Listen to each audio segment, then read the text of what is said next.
It's Monday, which means another mock draft Monday. And ahead of Monday Night Football, of course, I have my picks with Underdog. That'll be around the Bengals pick if you're curious about that. Stay tuned for Monday Night Football picks. But the draft order has been shaken up quite a bit, and that'll continue to happen over the course of December into January, obviously, and then throughout the NFL playoffs. But the top is getting closer and closer every day to being officially set. Raiders on the clock at number 1. It's a quarterback-driven league. The Raiders need a quarterback. I think Shedeur Sanders will end up being the first quarterback off the board. Yes, I think Cam Ward is in the conversation. I just think Shedeur Sanders is a better quarterback. Ward's got a little bit more of a developmental road ahead of him. Sanders doesn't necessarily have any elite traits, but he's very accurate. And just like Cam Ward, he could do a better job getting rid of the football in a more timely fashion, let's say. So Raiders need a quarterback. Sanders could be their franchise QB. And the Giants at number 2, I think, are hoping for the same type of thing with taking Cam Ward at number 2. You'd like to see him sit for maybe a year or so, get acclimated to the NFL. However, even though he's a bit more of a developmental player, he does have high upside. He's got a very good arm. He's got a knack for making incredible plays. He's got great improvising ability. But is that going to be a trait that translates to the NFL? You got to get rid of the ball on time. Can't necessarily play hero ball as often as Cam Ward does, but the potential is there. The Giants obviously really need quarterback. Among other things, thought about maybe experimenting with a different player or position, but ended up settling on the quarterback. As we get to the Patriots at 3, and I think this could be Travis Hunter. He's the best player in the draft. He can do everything. He's probably my Heisman. I'm going to be honest. I know a lot of you are going to be pro Ashton Jeanty for the Heisman. I just think Travis Hunter is the best player in college football, and I don't think it's a snap thing. I think he's playing corner and wide receiver, but especially corner at an elite level. He's up for all of the awards, minus the Thorpe somehow, but he's going to be potentially the best defensive player in the nation, despite not winning the Thorpe Award. He was just not a finalist, but he's an incredible player. Jahdae Barron, Hook'em Horns, should be your Thorpe Award winner. Hunter's a great player, can impact the game on offense and defense. I think it's just a situation of best player available, and the Patriots pulled the trigger. Could go in a number of different directions here, though.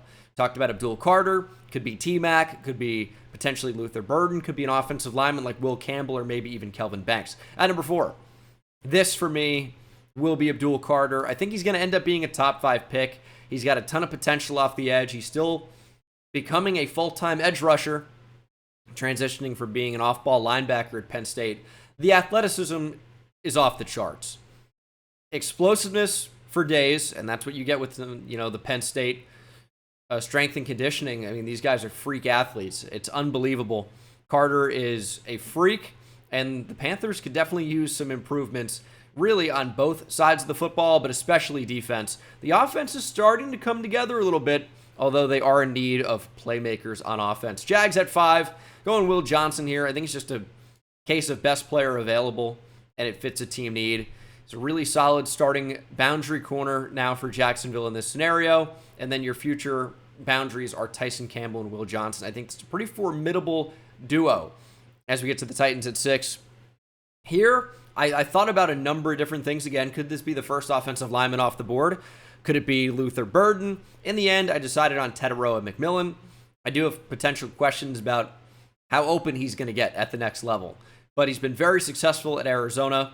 And if Nick Westbrook-Ikhine can be a really impactful player for the Titans offense this year, I don't see any reason why Tetairoa McMillan would not be. He's got great size, can go up and get the football, and has definitely made a career of winning down the field at Arizona. Although, will that translate? Got a lot of questions about that. Jets at number 7, going Mason Graham. Maybe just the best player available at this spot. At a position of need. Should they potentially look to the offensive side of the ball? Yeah, absolutely. But who makes sense at this point? Is there a quarterback worth selecting? Nussmeier, I think, is going back to school. Drew Aller could be working his way into the first round. Jalen Milroe, I think, should go back to school, but we'll see if that happens. And just overall, not that great of a quarterback class, so it's tough for me to get 3 of them inside the top 10. Browns at number 8. I really think Luther Burden is a great pickup here. Can play in the slot. I think it would complement Jerry Jeudy really well. Obviously, you lose Amari Cooper. Elijah Moore probably isn't moving the needle very much for you in Cleveland. And I like the potential of Cedric Tillman, but Luther Burden to play primarily in the slot is a great, great fit here in Cleveland. I know, taking a slot receiver at 8 seems crazy. Well, you're running 3 wide receiver sets all the time in the NFL nowadays. Burden is amazing after the catch, can win down the field, can play on the outside. He's not limited to the slot. He's just most effective there. There is a difference. He's not slot limited. He's a guy that I think can win on the outside. He's got great jump ball ability as well. He's a big-time playmaker. I think there's a good chance he ends up going in the top 10. Bears at 9. I'm going to continue with what I think is the best fit in the draft right now, and it's Will Campbell to Chicago, wherever they end up picking. Campbell is the best offensive lineman in the draft. He's just probably going to move inside to guard based on his, not only his arm length, but his troubles with speed on the outside, maybe some lower body stiffness. That doesn't really necessarily play on an island in the NFL. That combination probably moves him inside to guard. He's a great player, but I think some of his issues that he's faced at the college level will be compounded in the NFL. So guard is just probably his best long-term position. I've said this a lot. I will continue to feel that way. Bengals at 10. As we move to the sponsored portion of this video, these are my picks on Underdog using code Bengal on Underdog. We did very, very well last time. This was a pretty incredible run. Jerry Jeudy had an amazing game. Some people thought I took his under just because I talked about receiving and rushing being weird, that it was lower than the receiving total. But we just flat out took his receiving yards and hit in a huge way. We're hoping to do the exact same tonight. Made a bunch of entries, won big. Tonight, it's only the one. Bengals, Cowboys, Cooper Rush higher 35.5 passing attempts, Jamar Chase higher 6.5 receptions, and Joe Burrow higher 277.5 passing yards. Going all hires. Sometimes that works. It worked last time around. I feel pretty good about it. Remember to use code Bengal on Underdog. The link is down in the description. You can get a deposit match up to such a high amount of money to play with. It's a really, really good deal. They're running specials all the time. It's really the best place to play daily fantasy sports. You just need to be making sure you are using code Bengal. So take advantage of these specials, these promos. Make your own entries if you disagree with me. And hopefully, if you follow me, we do well tonight as we get to the Bengals pick. Now, the Bengals have been in a weird spot for me because sometimes I've gone offense here, and I recognize that their defense is terrible. But sometimes Ashton Jeanty is the best player available. And I decide, all right, let's give them BPA. We can address defense down the board. Ashton Jeanty will not be there in the second round, but maybe an impactful defensive player will be. That can also go the other way. And you can say, hey, Malachi Starks will not be there in the second round. Take him here at 10, or take an edge rusher. Take somebody that can really impact the game. I am going to go with the Georgia player, but it's not Malachi Starks. It's going to be Jalen Walker. Some more valuable position. He's an edge, really. He can really impact the game as a pass rusher, but also is versatile enough to be able to drop back and play in coverage. He is so great at stacking and shedding blocks and making plays in the run game, but he also has so much juice off the edge that he's able to impact the game as a pass rusher. He's a really tremendous player and was a big problem for the Texas offensive line in both of their matchups so far this year. I think he will end up going in the top 15. I think the top 10 is a fine spot for him, and Cincinnati not only could use more pass rush help, but who knows if Trey Hendrickson will be a Bengal next year? You don't know. So it's not only necessarily a good idea to think about getting some more talent on the other side of him, it's also potentially good to think about replacing him if you're not going to end up re-signing him.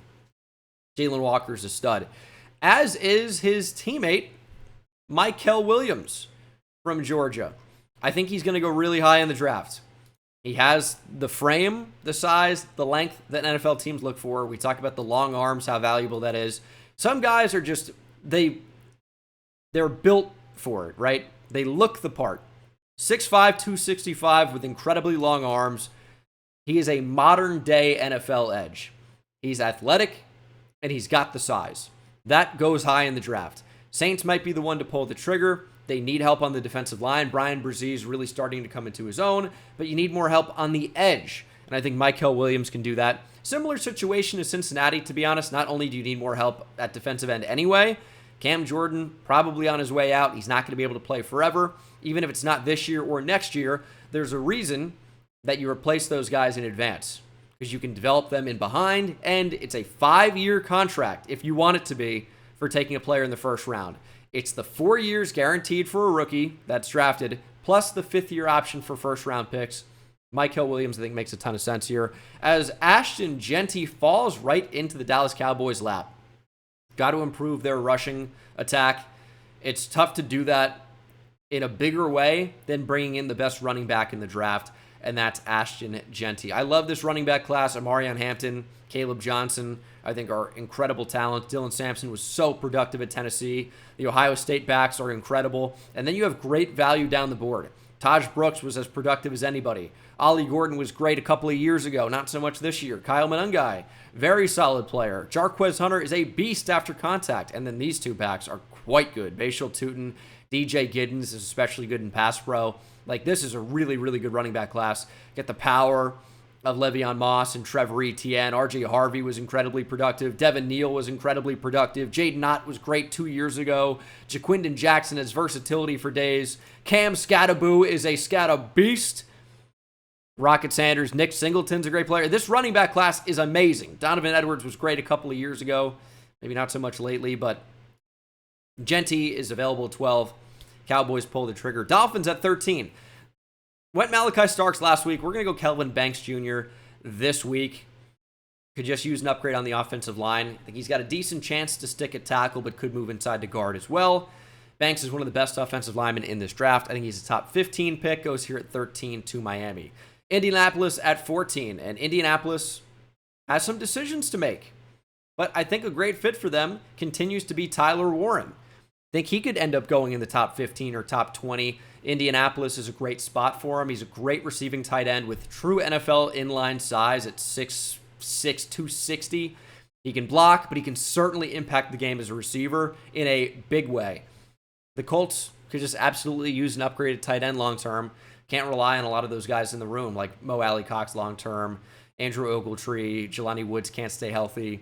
You know, obviously, tight end is certainly a position they could look to upgrade. And then the offense is starting to look pretty nice. Falcons at 15. I say the same thing every single time. I mean, I'm looking at it here of who I selected in the previously done mock draft for this video. I'm not going to change it. It's an edge rusher.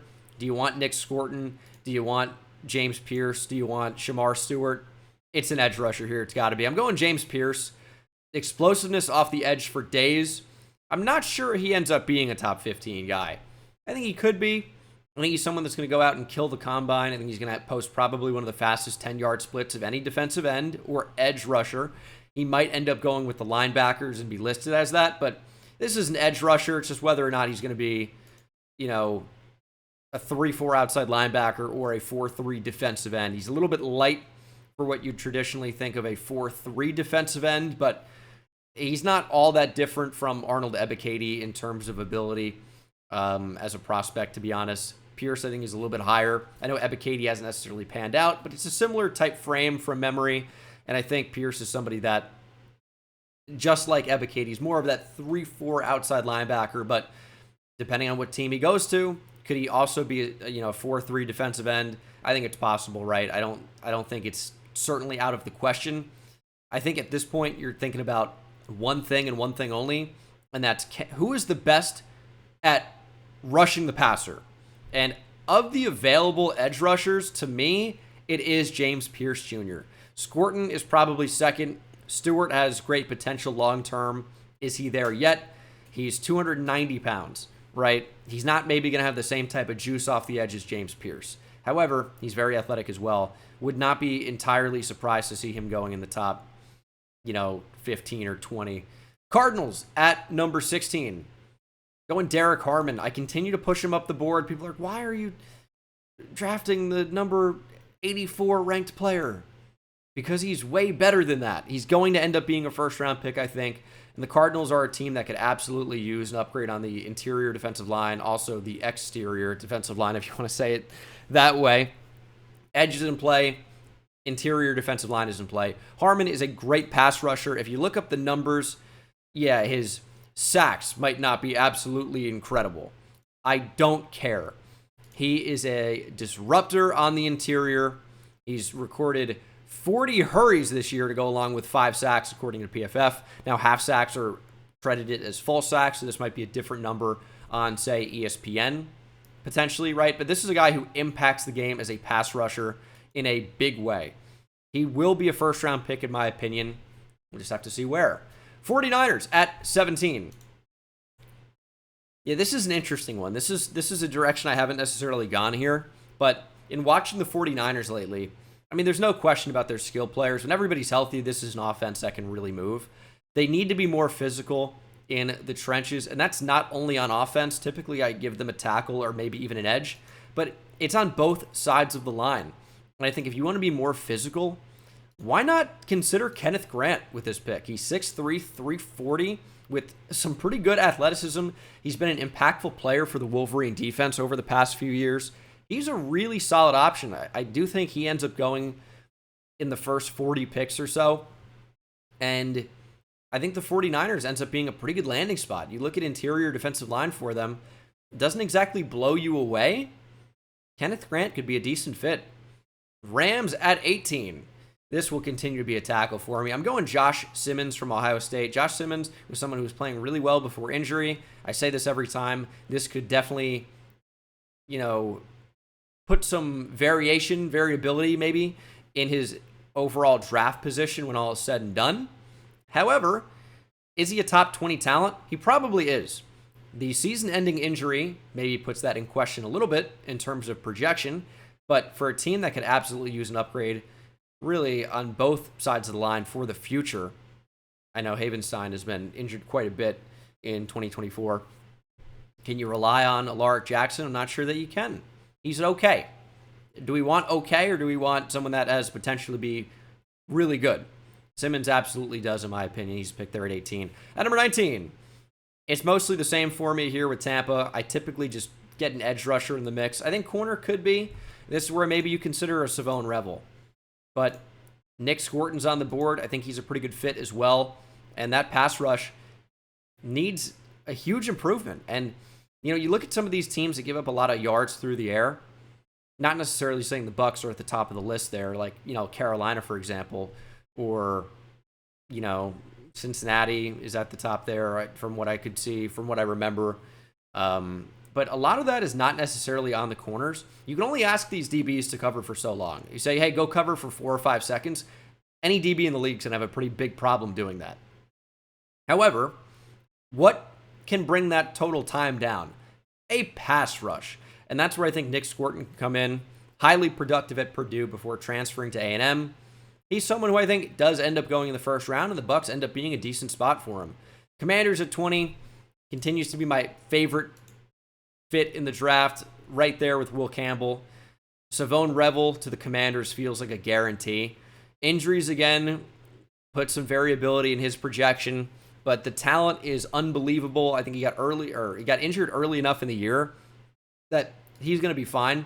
I'm not sure if he's going to be a combine or pro day participant, but he'll be back for rookie minicamp, for training camp, for preseason. Savone Revel has obviously elite size, but also elite speed, great coverage ability. He is a Dan Quinn corner if I've ever seen one, and that's why I continue to make this pick. It just makes way too much sense. Colson Loveland will be the Chargers pick here. It's too easy of a marriage with Jim Harbaugh. Michigan head coach goes to the Chargers. Chargers need a tight end. They need more pass catchers. How about a great pass-catching tight end who maybe is more of a power big slot than a true tight end? I don't know that he's going to be this great inline player. He has the size to, but he really doesn't impact the game necessarily as a blocker in the way that you want from a traditional inline tight end.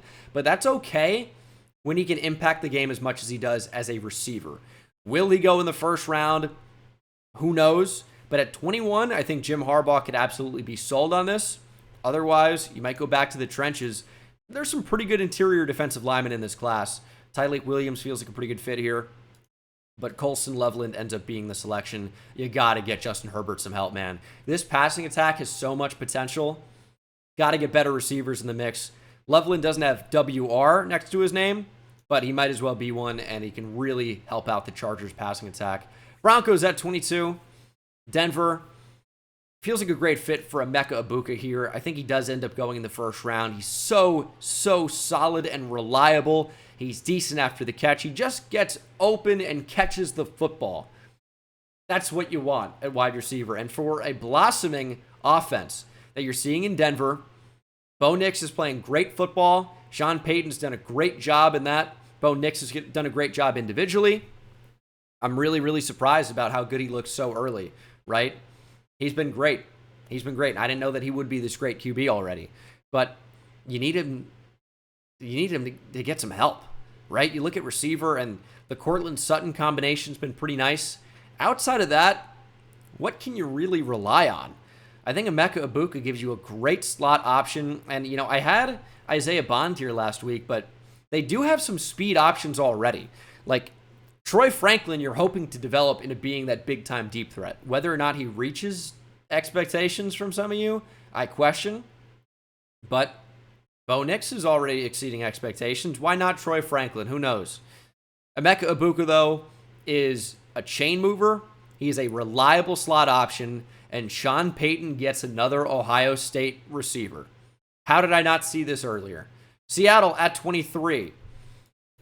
Going to offensive line and taking someone who's a great fit for Seattle. I know I keep doing this, but Jonah Sava-Inaya from Arizona has played guard at a really high level. Has most recently played tackle at a really high level. It's not just a tackle that, okay, you're moving him into guard because it's a good fit or he can. We want a really good guard. But he can be, and he's shown that he can be. But he's also athletic enough, big enough, long enough with the arms to play tackle if you want him to. So this is someone that, hey, maybe you want him to play right tackle. But maybe he's also a starting offensive guard and can do so at a high level. And if there's an injury, guess what? He can go outside to play tackle, and you can bring in somebody at guard. Tackle's, one of those more high-value positions because things can go really bad on the edge. Even though, of course, interior pressure is the quickest way to the quarterback, right? It's easier to help out the guards. It's easier for those guards in the center to not allow pressure compared to a tackle one-on-one. Sava-Inaya, I think, gives you a ton of flexibility, versatility, and really a great, solid starting option for what is a weak offensive line as a unit right now. Baltimore at 24, going Shamar Stewart. Kind of the same point I talked about with Tampa, where yes, you're allowing a lot of pass yards, right? Allowing a lot of pass yards. I mean, when we were talking about Carolina allowing some of the most passing yards in the league, the Ravens are right there from memory. The edge rush, it's been disappointing. Who knows what Odafe Owe really is going to be as a player. David Ajabo, post-injury, has really never made much of an impact, unfortunately. Shamar Stewart not only gives you a ton of scheme versatility at 6'6", 290, he can play 5-tech very easily. I also think he's athletic enough to rush straight off the edge. So the Ravens can get a real varied set of looks here and move him all around. Because would you feel comfortable with Shamar Stewart at 3-tech? You probably would. Is it a natural position for him? Not necessarily. But you have not Justin Matabike anymore. What is he going by? He is going by something Matabike, of course. His last name's unchanged. I cannot remember what he's changed his first name to. I apologize. But the man formerly known as Prince, the man formerly known as Justin Matabike, is your 3 to 5. Stewart can play 5. Stewart can play off the edge. He's a great fit, can really upgrade your pass rush, and that's exactly what Baltimore is in the market for. How can I not remember Matabike's name? That's such a weird miss. I can't remember. Houston at 25. Going back to defensive line. Going Walter Nolan. Big time potential. I keep hyping him up. Think he could end up being a first-round pick. The potential's too high. I mean, he looks like a top 20 or top 15, top 10 talent at times. And I think it's just going to be tough for a team to pass on that. He's the former number 2 overall recruit in the nation, depending on where you look, just behind Travis Hunter. He was a huge get for that big A&M historic draft class where everyone is now transferred out. And Walter Nolan here takes a lot of money. No bagman this time, just big NIL deal from Ole Miss. Makes a pretty big impact on that defense. I think he's played his way into the first round. And for a team with some expiring contracts and some aging players on that interior defensive line, Walter Nolan ends up being a great developmental piece that can end up being he's got the potential to be one of the best players in the league at his position. I mean, truly, honestly, top 10 defensive tackle type potential. Packers at 26. And whether or not he lives up to that, who knows. I still like this fit.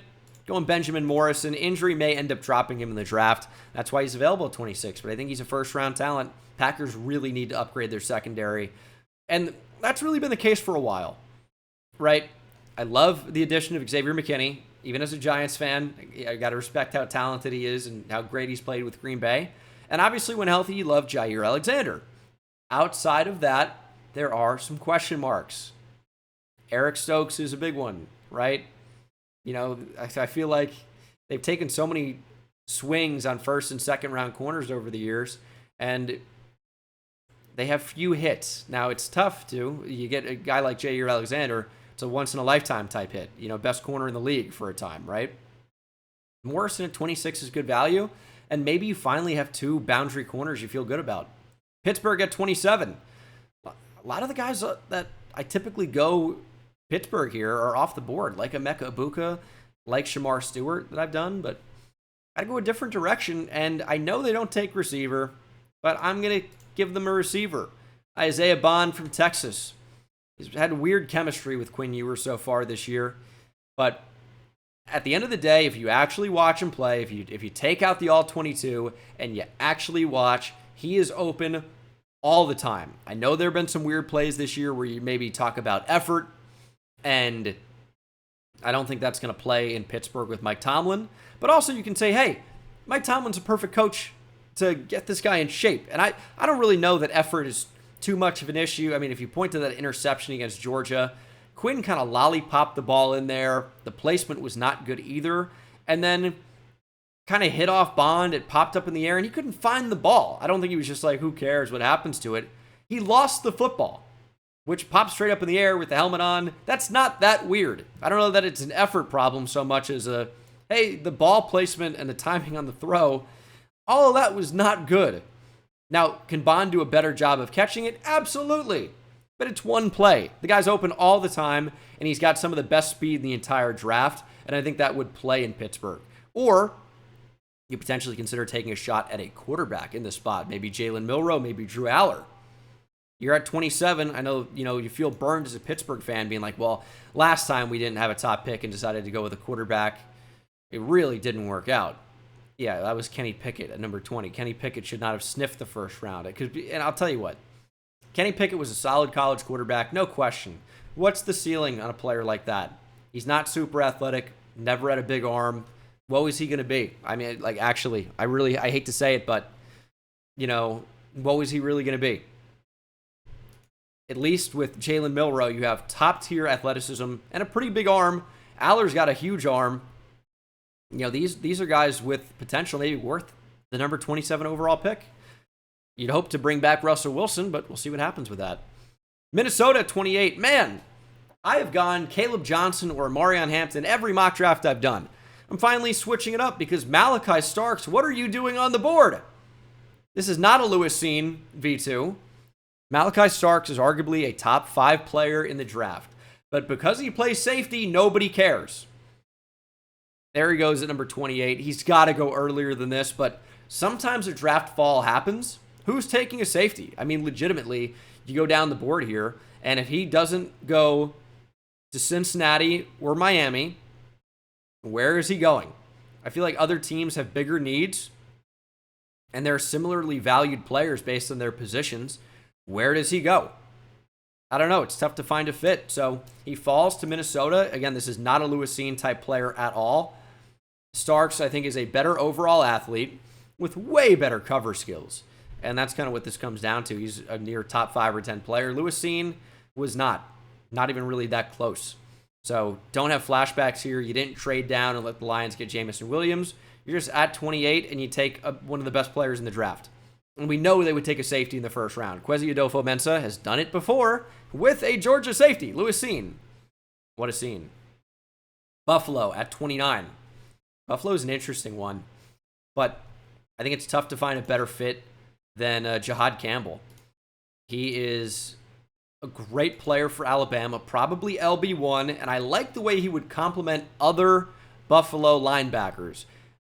Kind of maybe some undersized cover guys. Jahad Campbell, there's nothing, and he can cover, by the way, but there's nothing undersized about him at 6'3", 245. He was recruited as an edge rusher to Alabama. He was a 5-star that has played off the ball and done so at a really high level, but he's also big enough, explosive enough, he can be a really good pass rusher as well. So for Buffalo, you get a versatile player that can impact the game in a lot of different ways. That's a first-round pick. Jahad Campbell deserves to go in round 1, the same way Malachi Starks does, even though linebacker and safety have been undervalued positions here recently. Philadelphia at 30, going with Cam Williams from Texas.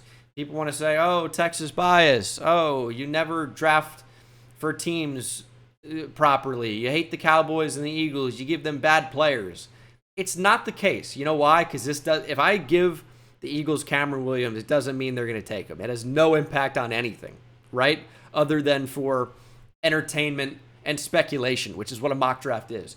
Cameron Williams, maybe he's not exactly who you want to see here. Could be an edge rusher. Here's the thing. He is raw. Lane Johnson's getting older. Cameron Williams plays right tackle. The astute among you will remember that Lane Johnson plays right tackle. Cameron Williams has NFL size and movement ability. He gets penalized a lot. It's his first year starting, but his potential is insane. When you talk about the size and his ability to move at that size, that's an NFL first-round pick. It just is. Now, does he end up going in the first round? Not necessarily, obviously. There's a lot of time left. I think he ends up being a top 50 pick almost no matter what. And go through the second round and see some of these really athletic but raw offensive linemen. They go high in the draft because if you can develop them, and he is not going to a bad offensive line development facility in Philadelphia. It's Jeff Stoutland University, and he is the best offensive line coach in the league. He just is. Big respect down in Tennessee to Brian Callahan, right? But Jeff Stoutland is the best offensive line coach in the league. If Cameron Williams goes to Philadelphia, he's probably an all-pro. That's a big jump, but I truly believe it. Chiefs at 31, going Ariante Ursary. I just think they need to upgrade tackle. They've continued to need to upgrade tackle, and Ariante Ursary has potential to be a starter sooner rather than later there in Kansas City. As we get to the final pick of the first round, it's the Detroit Lions at 32. And I'll tell you who I really want to get in the first round is Nick Emmanwori from South Carolina. What a player. Nearly 7 interceptions this year. True NFL size at 6'3", near 230. We're going to get him in the first round soon. I wanted to get more running backs in the first round. It didn't happen. Tylee Williams, LT Overton, I still want to get those guys in round 1. But I'm going offensive line here just because I've been edge, as many of you in the comments section are to these videos. But I'm going to mix it up today. We're going offensive line. We're going Tyler Booker from Alabama. Could end up being a first-round pick, first true guard off the board. And for Detroit, you're talking about age, contract situations, injury concerns on the interior offensive line. That makes Tyler Booker certainly in play at this point. If I want to mix it up and not go with an edge rusher, he ends up being the selection. That is the Mock Draft Monday. Hopefully you guys enjoyed. Let me know what you think down in the comment section below. I'm sure you all agree with every pick, per usual. And I'll see you in the next one. Take it easy.